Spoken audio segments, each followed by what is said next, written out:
How's it going, everyone? Hope your week's going good. I've been out doing wildlife stuff. Been catching animals that are in bushland area that is being bulldozed for housing and development. So I've been out doing that, catching some animals. Caught a few shingleback lizards. I got like three babies, and then one scaly foot legless lizard.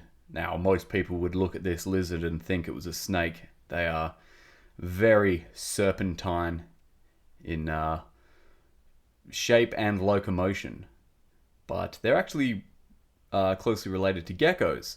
And you can kind of see it in their face. They look a bit like geckos, but they're called scalyfoot legless lizards because near their cloaca or vent, basically where they poo and wee, you can see like little flaps. And that's the vestigial legs, but they're pretty tucked in, so they're hard to see. And unfortunately, a lot of people find these lizards and kill them thinking that they're snakes, but they're completely harmless. They're adorable. And yeah, I rescued one yesterday and released it back into the wild. So that's always a good feeling. We got Halloween coming up.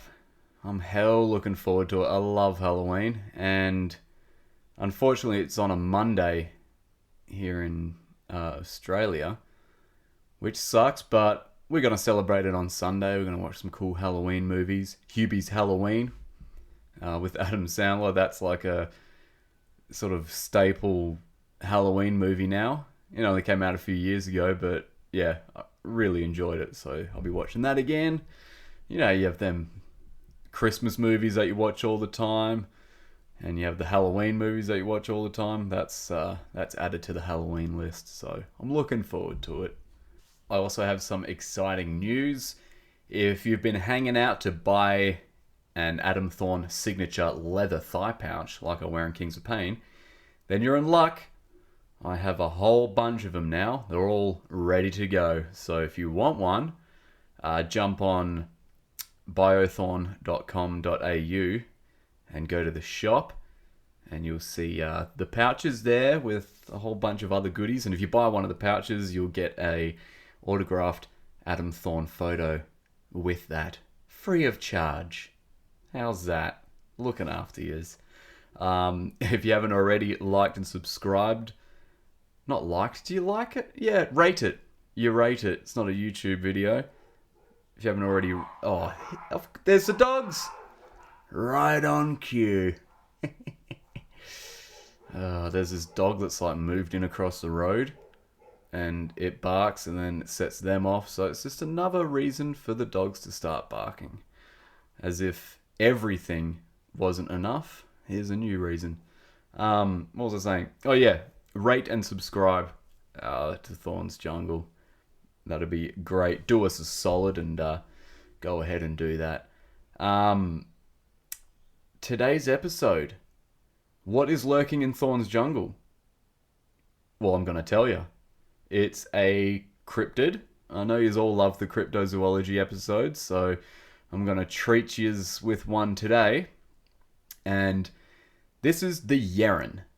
But before we get into that, I'm going to answer a listener question.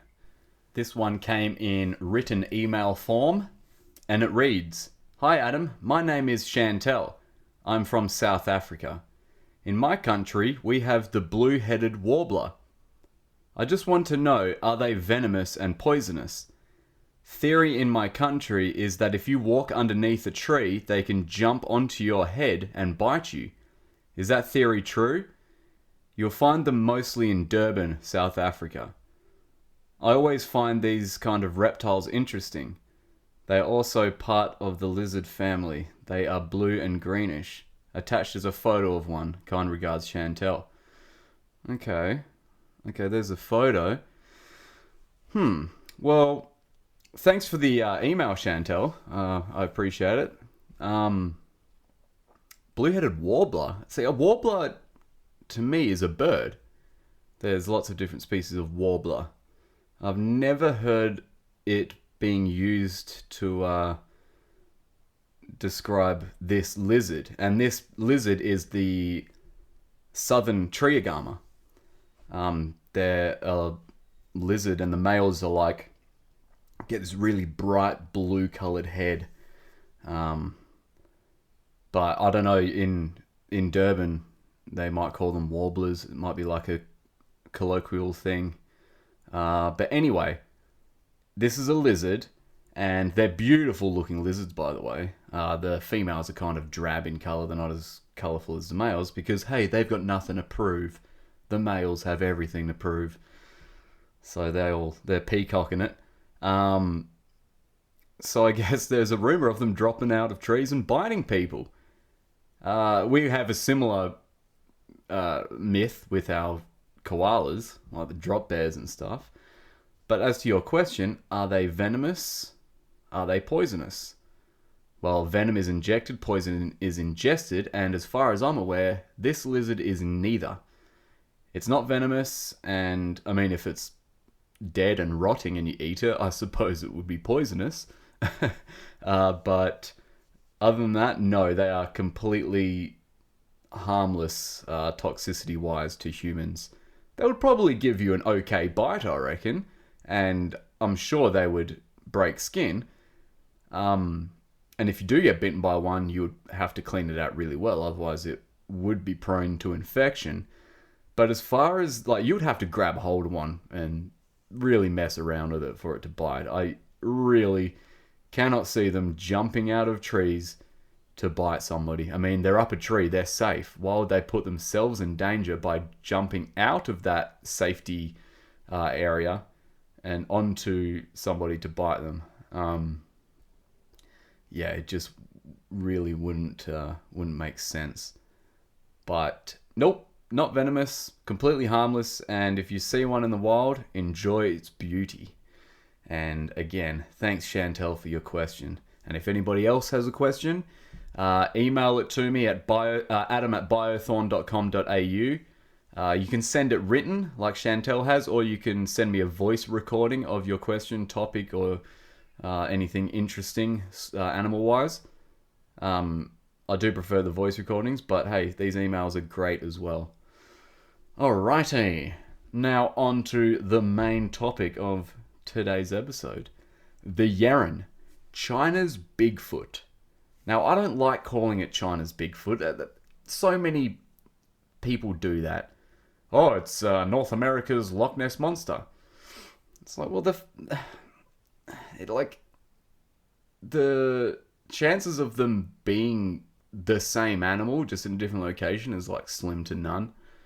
And I think it being in China, it's its own entity, alright? I'm just calling, like, I know the title of this episode is China's Bigfoot, but that's just a way for people to know what it's about, what the episode's about. If I just said the Yeren, people are like, what the hell is that?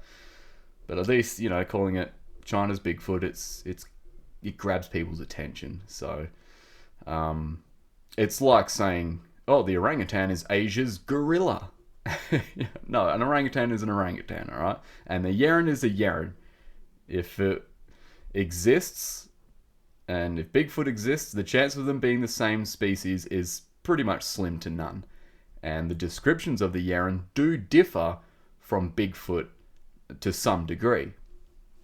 Now, what's really cool about the Yeren is sightings of this creature date back ages, like 2,000 years. But what is the Yeren, or Chinese wild man? It has long been reported as dwelling in the forest and mountains of Chenongchi. Now, I'm reading Chinese words here, okay, and names, so I'm going to butcher them. This, 90%, I'm 90% sure this isn't how you pronounce them, but just go along with it, alright? Pretend I'm hell good at speaking Chinese words. So it's found in the mountains and forest areas of Chenongchi, or northwestern Hubei, where it's called the Yeren. Sightings of the Yeren in these forests date back to the 16th century. A local gazette Goodness grief, how do you pronounce that? Fangshuan? A local gazette in Fangshuan first mentioned the Yeren in 1555 during the Qing dynasty. I'm not even going to pretend to pronounce that. The article said that a group of Yeren inhabited caves in the mountains of Fangshuan.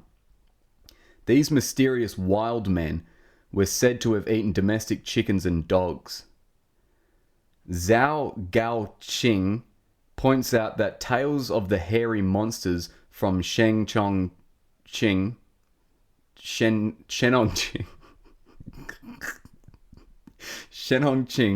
and Fangshuan date back to the earliest recorded history. He also notes an interesting archaeological discovery. A lantern that showed an image of a Yeren on it was unearthed at an archaeological dig. And this lantern dated back to 2,000 years. So, 2,000 years ago, they were aware of this animal, this hominid, the Yeren. That's pretty crazy. I'm not sure any other cryptid hominid has such a documented history as the Yeren does. Anyway, I'll continue. The number of eyewitness reports of the Yeren in Shenongqi increased during the late 20th century, prompting scientists to start investigating the phenomenon. A notable sighting in 1976 involved 6 members of the Shenongqi Forest Committee, who claimed to have spotted a hairy creature and nearly ran it over while driving back from a meeting. In 1980, a villager collecting herbs on the edge of the forest said she saw a Yeren about 7 feet tall with reddish fur and long swinging arms. In 2007, tourists in the Shenongqi area claimed to have spotted 2 wild men behind some shrubbery. I hope they weren't whacking off behind them shrubs. Sorry.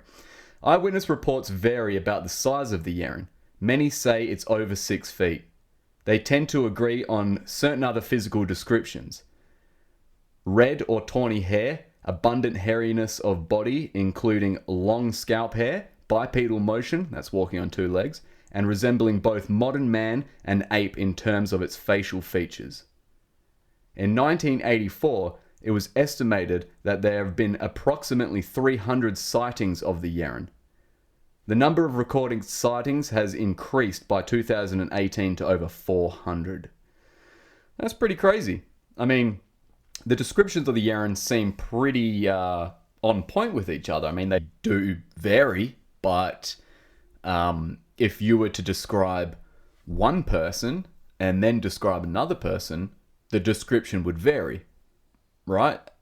Just like, a dog of one breed, even the same breed, they look different. You can tell them apart. And that obviously would account for people slightly describing their sightings of the Yeren being slightly different to another person's sighting. They're not clones of each other. And it sounds like it looks a little bit more human-like than its North American cousin, the Bigfoot. Bigfoot's always described as looking more ape than man, but I mean, humans are apes, but you get what I mean, right? And the Yeren is described as looking more man-like, like primitive man mixed with ape in there. Especially with the long hair, it's got like this nice, luscious, shoulder-length hair. It's like you can picture it on a L'Oreal commercial. Or Pantene Pro V. Does that still exist? I haven't heard of Pantene Pro V in ages. Anyway, I digress. The Chinese Academy of Sciences funded an expedition to Shenongqi in 1977 to investigate and interview eyewitnesses. This was co-led by Zhao Guqing, an anthropologist from Beijing's Museum of Natural History. The expedition involved members of the Chinese military, zoologists, biologists, and photographers. There have since been more search parties in the same region to investigate the Yeren, but none have ever been successful in recovering reliable evidence. The expedition in 1977, in fact, has been described as counterproductive because it was too large, causing disruption to wildlife and scaring away the wild men, if any existed. So that makes sense. You get these people out to try and research these animals. If the party is too big, then the animals, especially if they are already super elusive, they're just going to try and keep away as much as possible. Humans cannot not talk to each other and make noise. So if this animal does not want to be seen, especially by humans, if it's had encounters in the past with people hunting, then of course, as soon as it hears any activity involving humans, it's out of there. So that does make sense. In 1981, a group called the China Wildman Research Society was formed with the support of paleoanthropologist Jai Lanpo. It offered a $1,750 reward for a dead Yeren specimen, and you wonder why they bloody run away, and twice as much for a live specimen. In 1994, another organization, this one named Strange and Rare Animals Exploration and Investigation Committee. Guys, if you want somebody to remember your name, don't make it that long. just a little tip for you. It was founded to investigate Yeren sightings. The following year, an international expedition in Guangxi, China, resulted in a documentary on the Chinese wild man. The expedition included the US anthropologist and cryptozoologist Grover Krantz, who wrote about his journey. Grover Krantz is a very well-known cryptozoologist, if people don't know who he is. He was a very intelligent guy. He did a lot of work in the cryptozoological field, and I think his skeleton is preserved in the Smithsonian or something. He wanted his skeleton to be on display, and also it's him with his dog. Like, the skeleton of his dog is preserved with him as well. I just hope that they didn't kill the dog to preserve its bones next to Grover's. That'd be pretty fucked up. During late May and early June of 1995, the authors of this report spent 17 days in the People's Republic of China with Japan Television Workshop making a documentary on the Yeren, or wild man.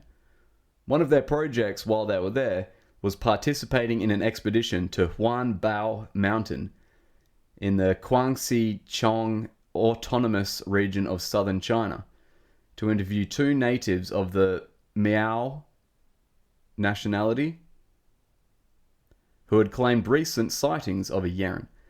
This was an international expedition composed of about 10 Chinese, 3 scientists from Taiwan, a 5-member Japanese TV crew, and the author of this report that I'm reading to you, and an American anthropologist. I think that was Grover Krantz. The primary objective was the Yeren story, though the scientists from Taiwan were there to study the flora, fauna, and human use of the region. Okay, so that's a decent sort of search party. And it's always hard looking for animals when there's a TV crew with you. It's so damn hard because obviously it's slow. You can't go as deep as into the forest as you want to go. And obviously they make a lot of noise. So it's very hard to do expeditions like that with camera crews. So basically they didn't find anything. They didn't find any Yeren. And the Yeren hypothesis is rejected by most scientists, which of course it is. And they point out the lack of fossil evidence, as well as the unlikelihood of an unknown species eluding discovery during time of deforestation and tourism in the Shenongqi forest, which is over 3,000 square kilometers. Well, yeah, I mean, that does make sense. because large animals, they can't stay hidden forever. But then you look at things like the mountain gorilla. It was known to the natives and the locals forever. And it was only like 100 or so years ago that Westerners discovered it. Same as the panda, the giant panda. The Chinese knew about it for ages. And there were stories told of it. And it wasn't until some dude found one for sale, a cub, in a marketplace. And that wasn't that long ago, And I've gone looking for animals in the past. Animals that we know exist. And it's been so damn hard. The Malayan tapir, for example, they're bloody hard to find. And they're animals we know exist. So, and the forest, the fossilization aspect of it, this is a wet forest. I'd be interested to find if they found any fossils of any other animals in this forest, because wet, damp forests aren't very good at fossilizing things. And there is a cave in Shenongchi called Rhino Cave, and it's got heaps of fossils in it. But that's because it's in a cave, which is probably kept dry, and there's limestone, which is conducive of fossilization. But alas, they didn't find any Yeren fossils down there. But that doesn't mean it doesn't exist, Now the thing is, after all these sort of searches and, scientists getting involved, which I do have to say, I take my hat off to the Chinese government for doing this, actually getting involved and going, okay, I'm going to get to the bottom of this. We're going to fund some search parties and we're going to take a proper look into it. I know they did that with the Yeti. I think it was the Indian government funded search parties. I think the Nepalese did as well. I know the Russians did a lot of research into the Almas or the Almasti, which is like their version of Bigfoot. I think that the only country that hasn't actually gotten serious governmental support when it comes to looking for a cryptid hominid is the American government. I don't think they, or off the back of my head, I can't remember them ever funding anything to do with Bigfoot. And if they do, they keep it very secretive, which is kind of strange. Okay. Now, the Chinese government has completely ceased any searches for the Yeren, and they really dissuade people from doing it. The government doesn't want people looking for the Yeren. They want the people, the witnesses, anyone involved in looking for the Yeren to completely cease what they're doing. Now, knowing the Chinese and the Chinese government, they're very proud people and they don't like being humiliated. So this might be a reason why. They might not want to be associated with looking for a, quote unquote mythological creature. And yeah, that makes sense. There are a lot of people that have gone out looking for cryptids, very people with good reputations in their field of science and their academics, and when they look for these cryptids, they lose their reputation, and they get kind of persecuted for it. So I guess that's what the Chinese government's doing. They're like, well, we want to be known as, intelligent, sophisticated people that don't chase monsters. And I get it, but in saying that, it's like, there is so much folklore and tradition around the Yeren, and the government wants them to cease that. Yet they're perfectly happy having traditions like rhino horn and tiger bone for medicinal use, and they have no problems with that, but they want to see something that doesn't harm anything and may do some good. That's what I don't really understand. That's kind of hypocritical there. They banned the importation of rhino horn for 25 years, and recently they've just they've scrapped the ban, so it's all good now. Yeah, that kind of gets to me, but I know I do have a lot of listeners in China, so don't buy rhino horn and tiger bones. He's obviously already know that. But yeah, it's a tough one. Every time I look into the Yeren, I always sort of think to myself that this is one of those cryptid hominids that I think has a good chance of existing. And in this same forest and this same area where the Yeren's sighted, there are golden snub-nosed monkeys. And if you don't know what a golden snub-nosed monkey is, then look it up. They look mythological. If you were to describe a golden snub-nosed monkey and then describe a Yeren, they would think the golden snub-nosed monkey is the mythological animal that doesn't exist. And a lot of people think that sightings of the Yeren can be attributed to golden snub-nosed monkeys. They're big monkeys, I'll give them that. But you could not mistake a golden snub-nosed monkey with a 7-foot bipedal ape man with long hair. I mean, they're a completely different color just from the get-go. And they just... golden snub-nosed monkeys are mainly in trees as well. They're mainly arboreal. So, yeah, I don't buy into that mistaken identity theory. And just some of the ways that witnesses have described the behavior of the Yeren.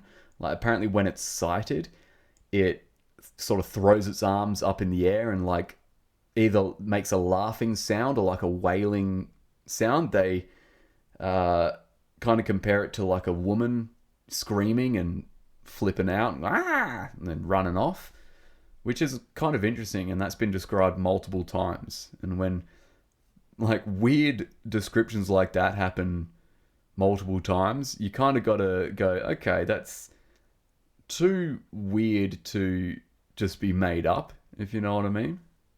I mean, if they said, oh, you know, it roars like a bear, then you'd go, oh, typical. Of course it does. But to, you know, wave its hands up in the air and go, bah, and then run off, that's kind of interesting. I mean, there are apes that do that sort of thing. Gibbons will, you know, when they're frightened, they'll put their hands up in the air like they just don't care and then run off bipedally. So yeah, it's not unheard of behavior when it comes to primates and some humans. And also, during one of their investigations, like, it's not like they didn't find any evidence of the Yeren. There has been footprints cast, and the 1977 expedition did cast some footprints, but they looked different to the original casted ones. So therefore, they were completely debunked.